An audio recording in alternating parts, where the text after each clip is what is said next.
Og velkommen til LeanAgent tavle. Her har jeg en whiteboard-tavle, som jeg vil starte med at inddele i 4 punkter, så vi har en tavle til et tavlemøde og en tavle til en afdeling. Jeg starter med at inddele den i 4 punkter.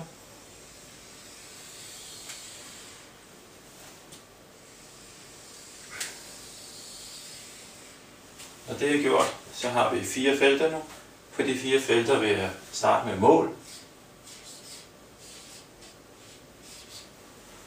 Herover har vi plan. Har vi noget, vi skal planlægge? Har vi en plan for, hvad det er, vi skal udføre? Har vi noget målstyring? Hernede har vi en P-plads til parkering og løbende forbedringer. Og herover har vi noget information. Har vi noget information, vi skal videregive, eller noget information til andre.